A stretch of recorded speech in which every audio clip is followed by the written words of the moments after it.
In my last class, I talked about circuit switching. Now, actually, some problems were there with circuit switching. As a result, we had to move for another technology, and that is called packet switching. So, before discussing anything about packet switching, first we should know what are the problems with circuit switching. Actually, it was mainly designed for voice service in public telephone networks, though it was quite capable of transferring data, but it was not that much efficient for data transfer. That was one problem. Another problem was resources dedicated to particular call. That means one-to-one connection. So it was capable of transferring data from one point to another point, and it was not possible to transfer data from one point to multiple points or using the resources for different destinations. So it was another problem. For data transfer, most of the time the connection was ideal. So what is that?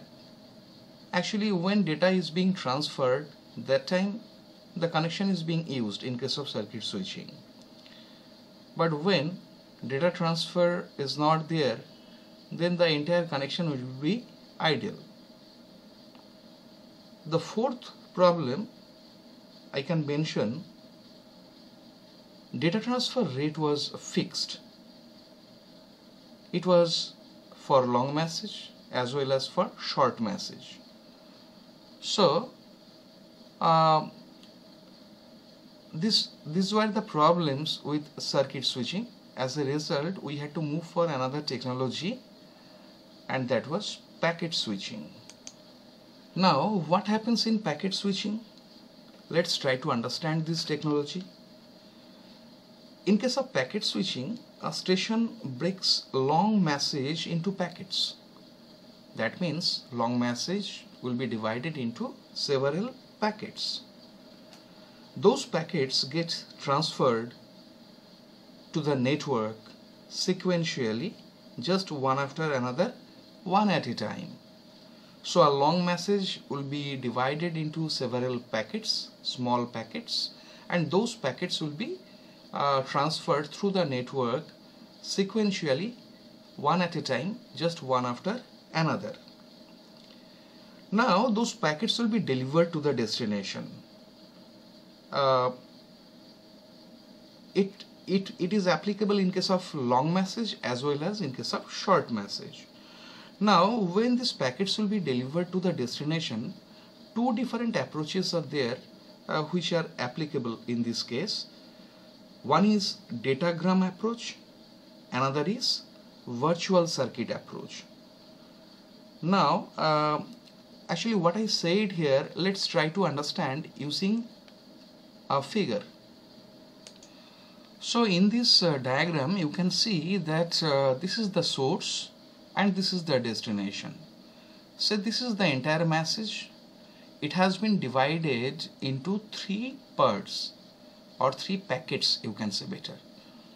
This is packet number 3, this is packet number 2, this is packet number 1. So all these packets will be transferred to the destination using the packet switching network, and the packets will be delivered to the destination one at a time, and it is up to the destination to arrange the packets in proper sequence. And within the network, packet switching network, the packets may travel in different ways. It's not like that the packet number 1 which is traveling in a particular way, packet number 2 will also follow that way, or packet number 3 also will follow that way. Packet number 2, packet number 3, they may travel in different ways. So destination will receive all the packets, and finally it will organize the packets in proper sequence, and the entire data or message, whatever you say, that will be received by the destination. Now let's see what are the basic operations of packet switching technology. Here data are transmitted in short packets. Already I have mentioned that one. So a long message that will be delivered into smaller, more manageable packets during transmission, and in each packet it has two different parts. One part is containing user data, another part is containing control information. The part where we store user data that will contain the data which is to be transferred, and the part which is containing control information. Here control information means routing address. Now if we see the entire packet switching technology, then it is something like this. Say this is the source which is sending some application data which are further divided into some smaller packets. Each packet is containing control information and user data, and this is the destination which is to receive the application data in the form of packets, and further this destination will organize the packets in proper sequence and will form the application data properly. In between this source and destination, packet switching network is there. That means these packets will go to this network, and through this network these packets will be transferred to the destination. Already I have mentioned that two different approaches are there in packet switching technology. One is called datagram, another is called virtual circuit. So I'll say a few things about this datagram. Virtual circuit we'll discuss later.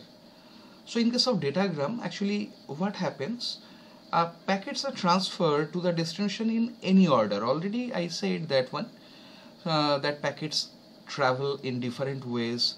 As a result, the receiver or the destination, it may be a home computer or server or gateway, it may receive the packets in any order. It's not like that the order sender is following exactly in the same way receiver will receive the packets. Receiver may receive the packets in any order. It is up to the receiver to rearrange the packets in proper order. Even during transmission, the packets are following different routes. So when receiver will receive the packets, some packets may not be present there. Maybe some missing packets will be there. So in that case, it is up to the receiver to manage this situation. That means to rearrange the packets in proper order, as well as to recover the missing packets. So in this example, you can see that this is the sender and this is the receiver, and in between packet switching network is there. All these are switches.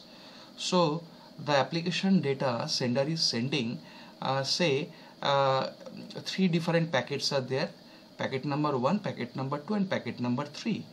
Now you can see in this image, packet 1, packet 2, and packet 3, they are using different routes. So receiver, when it will receive all these packets, receiver will organize these packets in proper order, and exactly in the same format receiver will receive the message or data. So I hope this is clear to you. Next we'll discuss about virtual circuit in my next class.